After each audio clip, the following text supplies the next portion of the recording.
Have you ever wondered how close you've come to danger without even realizing it? At Shivering Vault, we take you there, one story at a time. But before you drift off, consider liking this video, commenting where you're watching from and at what time, and subscribing to keep these chilling stories coming. Now, let's dive into these unsettling tales.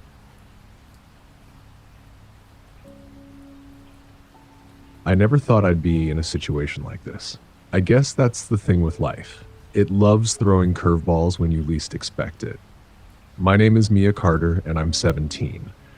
I'm not the adventurous type, not by a long shot. I enjoy a good book, binge watching TV shows, and having a quiet life. I'm not the kind of person to go looking for trouble or thrills. So when I was offered the opportunity to house sit for the Parkers, I thought it was a simple enough gig.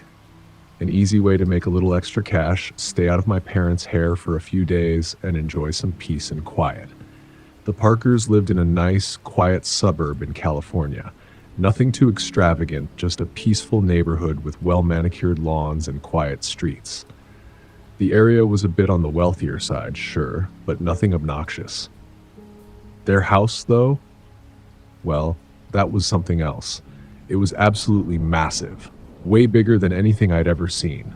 I mean, I had no idea people could even afford to live in places like this, let alone rent them out for a weekend. When I first arrived at their home, I couldn't help but feel a sense of awe. Everything about the place screamed luxury. Modern design, sleek furniture, glass walls that opened up to a massive backyard. It was the kind of house you only ever saw in movies. The kind that made you wonder how anyone could afford to live in such a beautiful, immaculate space. But there I was, unpacking my things, getting comfortable, and trying not to let the enormity of the place overwhelm me. The Parkers had left earlier in the day for a weekend getaway, and I was alone, the house all to myself. I didn't mind it. I actually liked the idea of having the place to myself for a while. There were no annoying siblings around to bother me, no parents telling me to clean my room or help with something. Just quiet, peaceful solitude. I could do whatever I wanted. It felt like a mini vacation, really. But there was one thing I couldn't ignore, the storm outside. It had started earlier in the afternoon, and by evening it had only gotten worse. The rain was relentless, pounding against the windows like 1,000 tiny fists. The wind howled and rattled the edges of the house, making everything feel like it was on the brink of collapse. It wasn't just a storm, it was loud. I was sitting at the kitchen table, finishing up some homework, and the only sound besides the storm was the soft scratching of my pencil on paper. The whole atmosphere seemed to carry a sort of eerie weight, as though something was just off. Maybe it was the storm, maybe it was the strange sense of isolation I felt being in such a big empty house, but something about the evening felt unsettling. By the time I finished my homework, it was late. Way later than I'd planned. I glanced at the clock. 12:15 a.m. I was tired. I decided to go to bed. The house was silent, the only sound now the rhythmic tap of rain against the glass. After double-checking that all the locks were secure, I slowly made my way upstairs. The guest room was at the far end of the hall, and the bed was made up perfectly, big and inviting, just waiting for me. I pulled back the covers, slid into bed, and tried to settle in. But the storm outside? It was getting worse. Much worse. The rain hammered relentlessly against the windows, and every now and then, a gust of wind would rattle the house. I lay there, staring at the ceiling, trying to ignore the sound of the storm. My mind wandered, drifting in and out of sleep, but no matter how much I tried, I couldn't seem to escape the noise. I rolled over onto my side, hoping the storm would calm down and that I could finally get some rest. But just as I was beginning to doze off, crash! My heart leapt into my throat. I shot up in bed, eyes wide with panic. At first I thought it was just another burst of thunder, loud but typical for a storm like this. But no, it was too sharp, too sudden. Something didn't feel right. My pulse quickened as I held my breath, listening intently. Was it just part of the storm, or was there something else? And then, footsteps.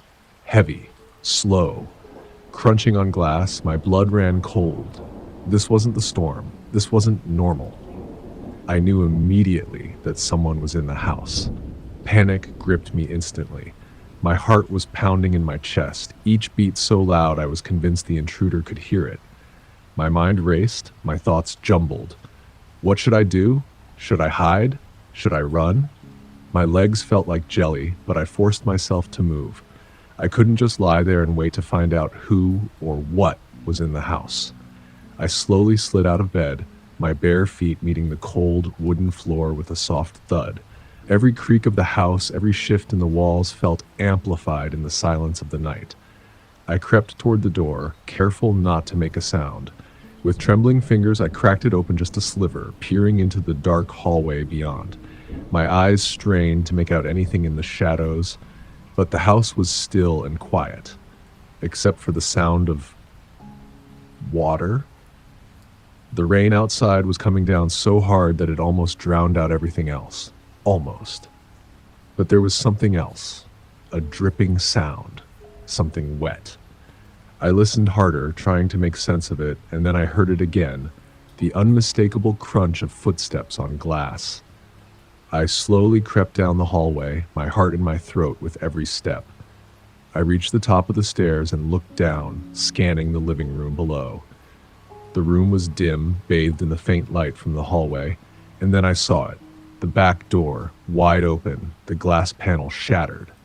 Pieces of glass littered the tile floor and rainwater pooled in small lakes around the shards, creating a nightmarish scene of destruction. My stomach twisted with unease, but I kept my focus. Fresh muddy footprints led from the door, across the living room. My breath caught in my throat. Whoever had done this was still inside. The thought of being trapped in the house with a stranger sent a shiver down my spine. I knew I had to hide. There was no way I could face this alone. My legs felt like lead, but I forced myself to move, darting toward the upstairs bathroom. It was the only place where I might be safe. I locked the door behind me, the click of the lock reverberating in the silence. My hands were shaking as I dialed 911, whispering as quietly as I could. "Please, someone's in the house, the Parkers' house." The operator's calm voice was a sharp contrast to the terror inside me as she asked for my address, but I could barely focus. All I could hear was my own ragged breath. Then, footsteps, slow, deliberate, heavy. They were coming up the stairs. I froze. My mind screamed for me to move, to do anything, but I couldn't. I couldn't even breathe. The footsteps grew louder, closer, until they were almost at the top of the stairs. I felt my pulse race, my palms slick with sweat. Then, just as suddenly as they had started, they stopped. Silence. I held my breath, straining to hear anything. I could hear my own heartbeat in my ears, bad thudding against the walls of my chest. A shadow moved beneath the crack in the door, and I tensed. The handle rattled once, then twice. The silence stretched on forever. The only sound was the rain, still pounding against the house. And then, bang! A loud thud hit the door with a force that made the handle rattle. My heart skipped a beat. I pressed myself against the wall, squeezing my eyes shut, praying that whatever it was would just go away. The floor beneath me shook as the force of the thud vibrated through the house. It wasn't a knock. It was as if someone was trying to break the door down. I didn't know what would happen next. I couldn't imagine what might be waiting for me on the other side of that door. I felt completely and utterly helpless.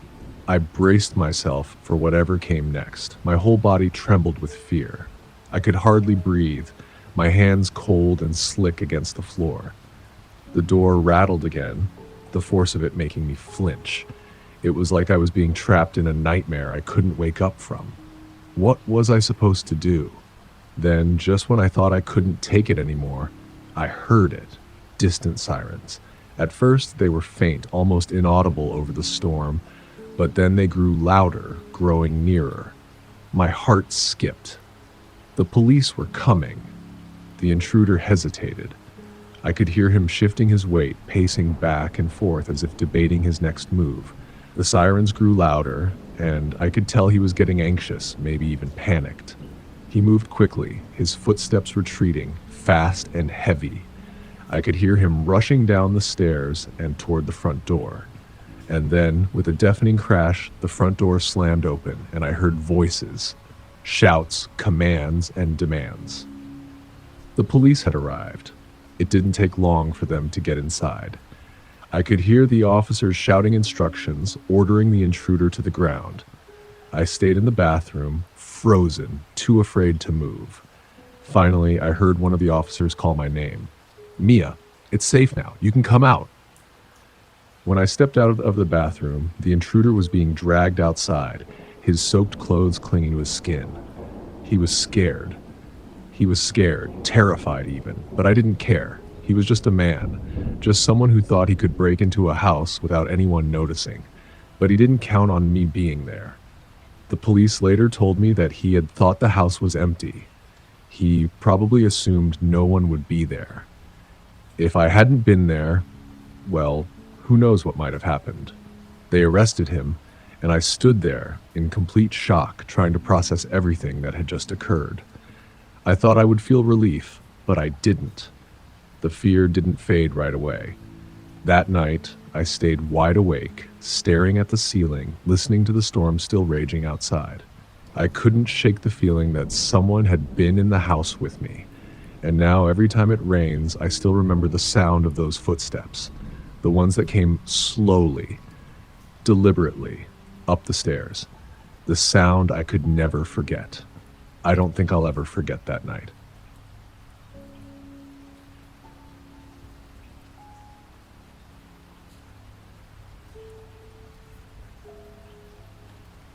It was a night just like any other, but something about it felt wrong.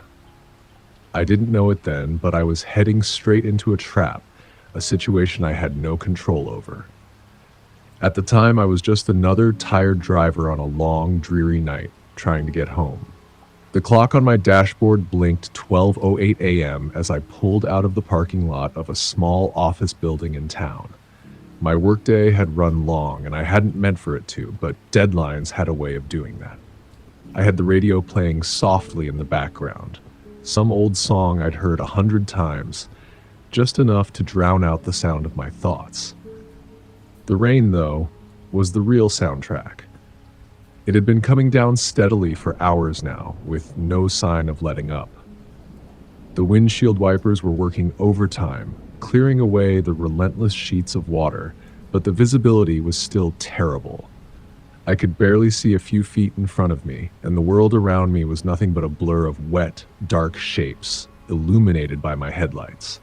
Hollow Creek Road wasn't exactly a pleasant drive on a good day, but tonight it felt even more foreboding.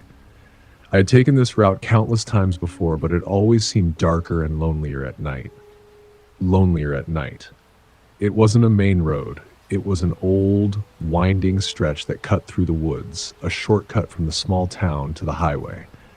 Most people avoided it, preferring the faster, more traveled roads, but I liked the solitude of it. At least I had in the past. But tonight, the emptiness felt oppressive, as though the trees themselves were closing in on me. I drove slowly, careful not to let the road slip away beneath me. The rain had made the asphalt slick, and I could feel the car slipping a little as I made my way around each curve. The headlights barely cut through the misty air, and my eyes kept darting to the side, scanning the trees, trying to make out the shapes hidden in the dark. There was a strange stillness to the night, too. Not even the usual sounds of distant animals or rustling leaves broke the silence. It was then, as I approached a particularly dark stretch of the road, that I first saw the car. At first, I thought it was just another set of headlights coming my way, but as I got closer, I realized it wasn't moving. There, on the side of the road, sat a dark sedan. Its hazard lights were flashing, casting an eerie glow in the rain-soaked night. Steam was rising from the hood of the car, curling into the air like a thick cloud of smoke. It was the kind of sight you didn't want to see at this time of night. I couldn't even tell if anyone was inside. I slowed down instinctively, my foot easing off the gas as I passed the car. That's when I saw her. Standing next to the sedan, under the shelter of the hood, was a woman. She was drenched to the bone, her dark hair plastered to her face, but she was waving frantically in my direction. Her face, obscured by the rain, looked desperate. It wasn't just a casual wave. This was an urgent, panicked motion, as if she needed help right now. For a moment, I hesitated.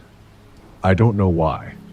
Maybe it was the stillness of the night, the eerie way the rain fell in thick sheets, or maybe it was the unsettling feeling I got from the way she was waving. Too frantically, but I couldn't just ignore her. I thought to myself, she's stranded. She needs help. I mean, who wouldn't stop for someone in that situation, right? I wasn't the type to leave someone in need. I pressed my foot on the brake, slowing to a crawl as I neared her. But as I got closer, I noticed something that made my stomach tighten. Her eyes weren't on me, not directly. She was glancing back toward the tree line, like she was expecting something or someone to appear. It was subtle, but I could see it. There was something unnatural about the way she moved, the way she looked over her shoulder, her gaze darting nervously between me and the dark woods. I was only a few feet away when she stepped forward, closer to the road, her soaked coat clinging to her like it was too heavy for her to even move properly. I had no idea what was going on, but a deep unease crept up my spine. Then, out of the corner of my eye, I saw it. Movement. I can't even describe it as anything but a blur at first. Two figures emerging from the dense tree line, their dark forms barely visible in the shadows.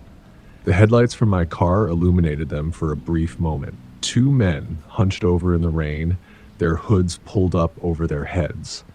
And then I saw the rod. One of them was holding it, the metallic gleam catching the light for a split second before it vanished back into the shadows. The other man had something in his hand, but I couldn't tell what it was. I didn't want to know. My pulse quickened as that gut-wrenching feeling of danger slammed into me like a freight train. My instincts screamed at me, "Get out! Get out now!" Panic surged through my chest, hot and fast. My foot slammed onto the gas pedal without thinking, and the car jerked forward with a screech. I swerved hard to the left, narrowly missing the woman as I fishtailed across the wet road. My heart was in my throat as I heard a sickening thud from behind me, a heavy impact against the rear bumper. It made me flinch, but I didn't dare look back. I couldn't. If I did, I feared I might freeze in place, stuck in some nightmare I couldn't escape. My hands were clammy as they gripped the steering wheel. My knuckles white. I could hear the tires squealing on the slick road as I pushed the pedal to the floor, desperately trying to distance myself from whatever had just happened. The car jerked and slipped beneath me, but I kept it under control. The wipers couldn't clear the rain fast enough, but I didn't care. I just needed to get away. In the rearview mirror, I caught a glimpse of them. The figures. Those two men stood still in the rain, watching me. Their faces were hidden beneath the hoods of their jackets, but I could feel their eyes on me. They weren't running after me. They weren't even moving. They just stood there in the middle of the road, staring at my retreating taillights like they knew something I didn't. The red glow from my brake lights barely illuminated them, but I couldn't shake the feeling that something was off. I should have kept driving. I should have gone straight to the next town and never looked back. But the image of those men, standing still like they were waiting for something, haunted me. My eyes kept flicking to the rearview mirror. They weren't chasing after me. The rain kept coming down, harder now, washing away any trace of what had happened. My hands were shaking so badly that I could barely keep a grip on the wheel. I don't even remember how long it took me to get to the gas station. It felt like hours, though I knew it was only about 15 minutes. I pulled into the lot, barely noticing the flickering neon lights of the station. My eyes were fixed on the pavement, on the puddles reflecting the flickering streetlights. I had no idea what to do next. I just sat there for a moment, my chest heaving with shallow breaths, trying to calm my racing heart. I fumbled for my phone, dialed 911, and barely got the words out. I was incoherent, panicking, but the operator stayed calm, instructed me to stay on the line while I waited for an officer. When the officer finally arrived, he didn't waste any time. He was in his mid-30s, his uniform soaked from the rain, but he didn't seem bothered by it. His expression was one of quiet experience, as if he'd dealt with situations like mine before. I had no idea how many people had come to him with the same story, but I could see it in his eyes. He wasn't surprised. I recounted the entire story, the woman, the car, the two men. I told him how I had felt something was wrong, how I had barely escaped with my life. When I finished, the officer let out a heavy sigh, almost as if he was relieved I had made it out at all. "This happens a lot around here," he said. I blinked, confusion swirling in my head. "What do you mean?" He looked at me, his gaze hardening. "There have been a lot of reports, carjackings, robberies, disappearances, and they always follow the same pattern. A woman stranded, calling for help, and then the men in the woods, always the same setup." The blood drained from my face as I processed what he was saying. My mind reeled. This wasn't just a random encounter. This was a trap, a calculated setup. The woman was bait, and the two men were waiting to ambush anyone who stopped. The police sent units to check the area I mentioned, but with the rain washing away tracks and evidence, there was nothing solid to go on. Just another near miss. I sat there, stunned. Nothing? That was it? The whole thing had been an elaborate, calculated scheme, and I had narrowly avoided it. I was still shaking when I got home that night, my mind replaying everything. The woman, the men in the woods. I couldn't shake the feeling that something far worse had almost happened. I haven't driven down that road since, and if I ever see someone stranded on that road again, no matter how desperate they look, I won't stop.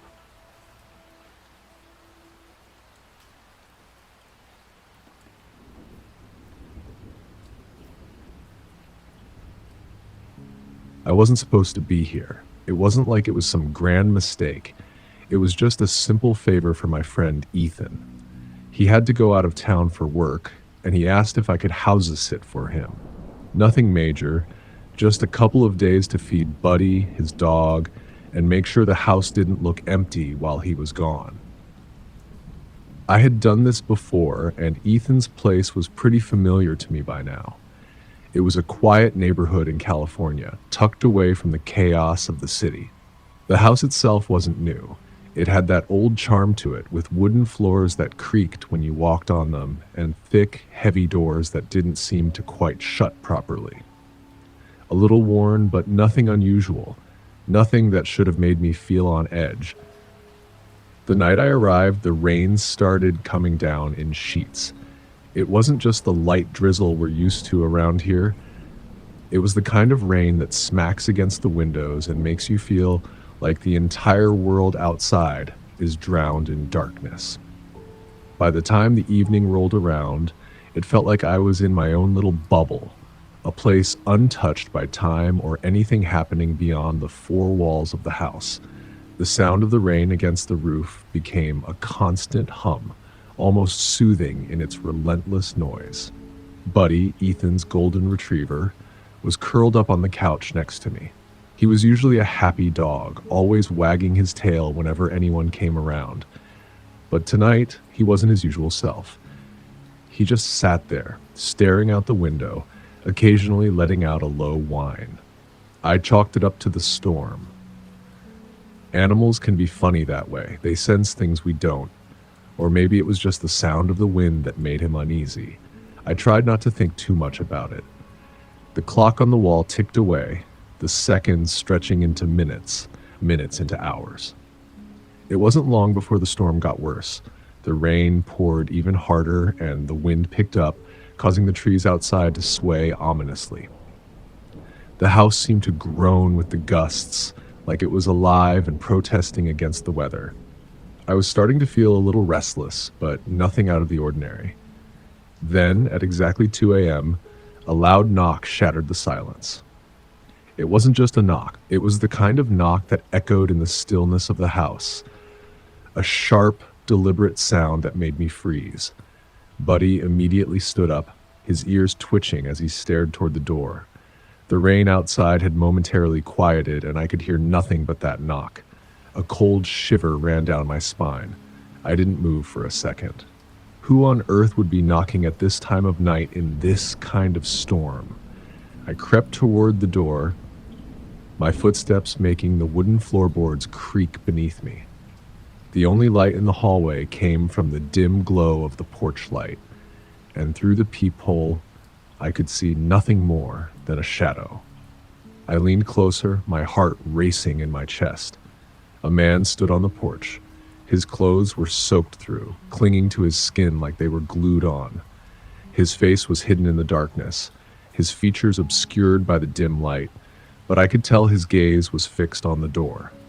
There was something about the way he stood, stiff and motionless, that immediately made me feel uncomfortable. Then he spoke, and the words sent a jolt of ice through me. "This is my house. Open the door." The voice was low and gruff, but there was something wrong with it. It wasn't pleading, it wasn't a question. It was a command.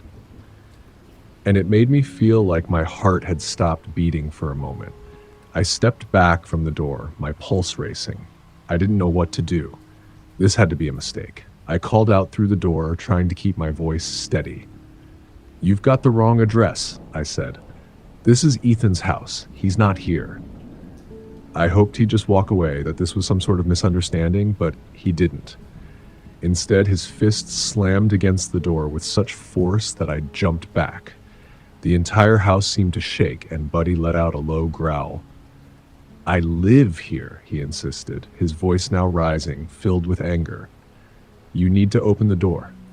My throat went dry. It was almost like he wasn't even listening to me, like he couldn't comprehend what I was saying. The terror in my chest was growing. I stared through the peephole, trying to make out any more details of the man's face, but it was still too dark. I could only see the faint outline of his figure. His body hunched slightly as if he were bracing against the storm, but his eyes, if I could even see them, seemed to be locked on me, watching. For a moment, I didn't know what to do. I stood frozen, my thoughts racing in every direction. What was going on? Who was this man? I took a deep breath and called out again, my voice barely above a whisper. "Please, you have the wrong house. Leave, now." For a split second, I thought maybe he would listen. Maybe he would just leave, but instead there was another bang, this time even louder, more violent. The doorknob rattled as if he was trying to break it down. My heart skipped a beat. At this point, there was no denying it. This was no random visitor. Whoever this man was, he wasn't leaving. I stepped away from the door, panic beginning to claw at my chest. I glanced at Buddy, who was now pacing in circles, growling low, his tail tucked between his legs. I didn't know if it was the storm or something else that had him so agitated, but whatever it was, I couldn't shake the feeling that something wasn't right. I needed to make sure the house was locked. I moved quickly through the house, my hands shaking as I checked the windows, double-checking every lock, making sure everything was secure. The old wooden floors creaked beneath my feet, and with every sound, my anxiety grew. Every little noise seemed amplified in the thick silence of the house. The wind howled outside, but the sound of the man banging on the door seemed to cut through it all. I wasn't sure what I was expecting, but I wasn't prepared for the next thing that happened. A loud bang echoed from the back of the house. My breath caught in my throat. The back door. He was trying the back door now. I rushed toward it, my heart pounding in my chest as I tried to stay as quiet as possible. I peeked through the blinds and saw nothing, but the door was shaking under the force of his attempts. I didn't know what he was doing, but I knew I had to do something. I grabbed my phone, hands trembling, and dialed 911, whispering into the phone as quickly as I could. The operator was calm, reassuring even, telling me that officers were on their way. But that didn't calm me down. I still heard the man outside, still heard him banging and trying the windows. It felt like the walls were closing in on me. And then something worse happened. I saw a shadow move across the living room window. He was out there, circling the house, staring inside and trying to get in. I froze, feeling the blood drain from my face. I didn't make a sound. I ducked down, keeping out of sight. Then he started banging on the back door frantically. It was so loud that I shivered, wondering what could happen if he got inside. I waited for what felt like an eternity, every muscle in my body tense with fear. But there was nothing I could do except wait. It seemed like the man's banging would never stop. His efforts to break into the house grew more frantic, and every minute felt like an hour. The sirens didn't come fast enough. My hands were slick with sweat, and I was starting to feel lightheaded from the anxiety. Then, out of nowhere, I heard it. The sound of sirens cutting through the rain. Flashing lights lit up the windows, and then came the shouting. "Police! Open the door!" I rushed to the door, my hands fumbling as I unlocked it, throwing it open. The officers poured in, their flashlights cutting through the darkness like searchlights, their footsteps echoing through the hallway. One officer ran straight for the back door, and with a swift motion, he pulled it open. The man was still there, standing in the rain, his soaked clothes hanging off him, but he didn't move. He didn't fight back when the officers grabbed him. He didn't even try to escape. Instead, he just stared at them, confusion written across his face. "Why are you in my house?" he asked, his voice calm but strange, like he truly believed he had a right to be here. One of the officers turned to me, his expression serious. "This man was recently released from a psychiatric hospital," the officer explained. "He lived here years ago. In his mind, this house still belongs to him. He doesn't know any better." I stared at the man, my mind racing to process everything. The way he looked, how confused he seemed, how certain he was that this house was his, it made my skin crawl. How could he not understand that this wasn't his place anymore? The officers took him away, but the unease didn't leave. Even after they left and the house was finally quiet again, I couldn't shake the feeling that something was off. Something about that man's presence, his belief that this was his home, haunted me. And even though I told myself it was over, I knew that I would never look at this house the same way again. I didn't sleep that night. I couldn't. I kept thinking about that man standing there in the rain, so sure that it was his house.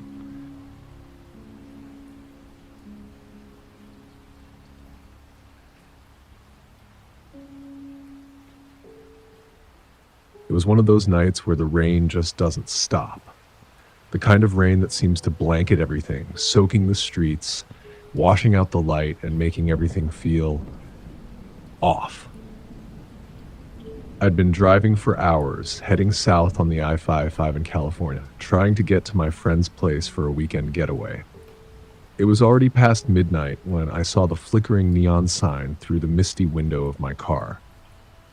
A roadside diner. I'd seen it earlier on the map and figured I might as well stop. I was exhausted, and a hot meal might be just the thing to perk me up. I pulled off the freeway and drove down the long, empty road that led to the diner. It was just a little shack, really. One of those classic diners, you know the type. Big windows, old-fashioned sign with flickering lights, and a neon open that blinked on and off in an almost rhythmic pattern. The parking lot was mostly empty. One or two cars, mostly trucks, were parked along the edges. The rain pounded against my car, the sound almost deafening as I pulled into the lot and parked under one of the diner's porch lights. I wasn't expecting much, just a quiet spot to eat, stretch my legs, and get back on the road. Inside the diner was warm, the air thick with the smell of coffee and greasy food. There was no one else in the place except for the cashier, a middle-aged woman with tired eyes who didn't seem to notice me walk in. She was sitting at the counter, flipping through some magazine. I sat in a booth by the window, the plastic seat cushions cold against my back. I glanced around the room, feeling the strange sense of loneliness that always comes with these kinds of places. It was just me, the woman behind the counter, and the hum of the fridge and the occasional clink of the coffee machine. I glanced out the window at the dark, wet road. The rain was coming down in sheets now, making it hard to see much beyond the diner's porch. That's when I first noticed him. There was a man standing just beyond the glow of the streetlight, barely visible through the mist and rain. He was wearing a long, brown raincoat, his face hidden beneath the shadow of a hood that hung low over his head. The coat was soaked through, but he didn't seem to care.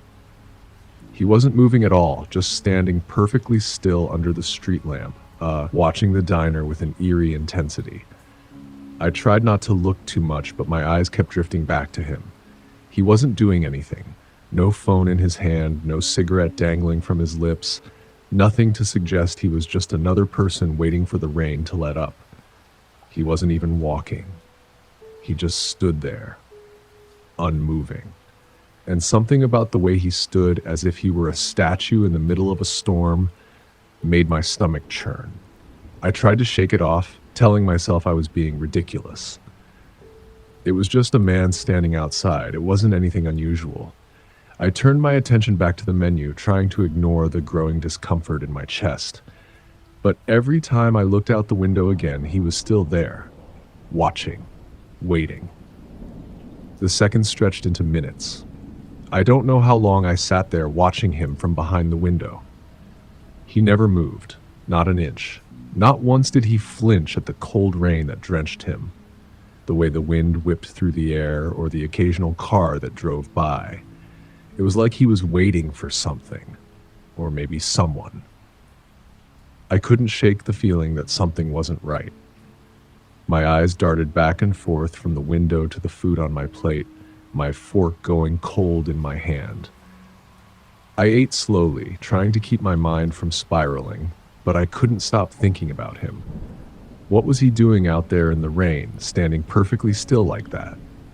Was he waiting for someone? Was he watching me? Eventually, I finished my meal.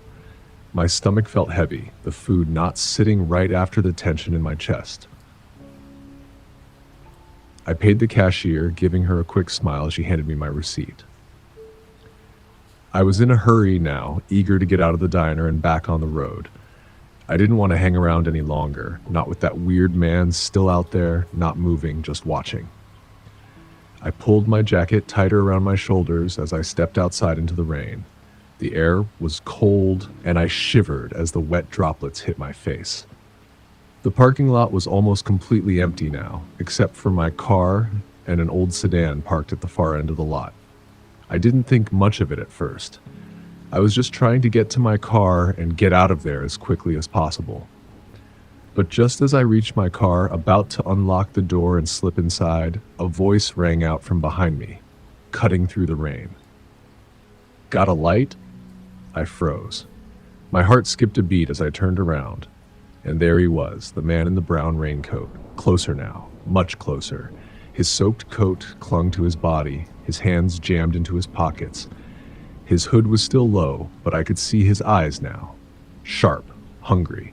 There was something wrong about them, something that made my stomach flip over. Before I could even process what was happening, the man pulled something from his coat, a glint of metal in the dim light, and held it up. A knife. Wallet. Now. The words were cold, flat, and they hit me like a punch to the gut. My mind raced, my breath caught in my throat. This wasn't happening. Not here. Not now. But there was no mistaking the look in his eyes. This was real. The man took a step closer, his knife still raised, its point glinting in the harsh street lamp light. His grip on it was awkward, like he didn't know what he was doing, or maybe he was just trying to look more threatening than he really was. His stance was sloppy, like he wasn't prepared for a real fight. My pulse was pounding in my ears. I thought about handing over my wallet. It seemed like the safe thing to do. But something inside me, something deep down, refused to let me. My mind was racing, but but I couldn't just stand there. I had to do something. I saw an opening. His stance was all wrong. His knife was held too loosely. He wasn't expecting a fight. With a sudden burst of adrenaline, I moved. I slammed my shoulder into his chest, knocking him off balance. His arms flailed, and the knife slipped from his grasp, skidding across the wet pavement. He stumbled backward, falling into a puddle with a splash. I didn't hesitate. I grabbed my keys from my pocket, jumped into my car, and locked the doors in one swift motion. My hands were shaking as I shoved the keys into the ignition and started the engine. The man was already scrambling to his feet, his eyes wide with rage. He lunged toward my car, but I slammed it into reverse, the tires screeching on the wet asphalt as I backed out of the lot. I didn't look back. I couldn't, but as I sped down the road, my heart still pounding, I glanced in the rearview mirror. There he was, standing. I didn't stop driving until I was far, far away from that diner. I don't even remember how many miles I put between myself and that place. I reported the incident, but when the police went to check, there was no sign of the man. Not a trace. Just the rain-soaked pavement as if he had never been there at all.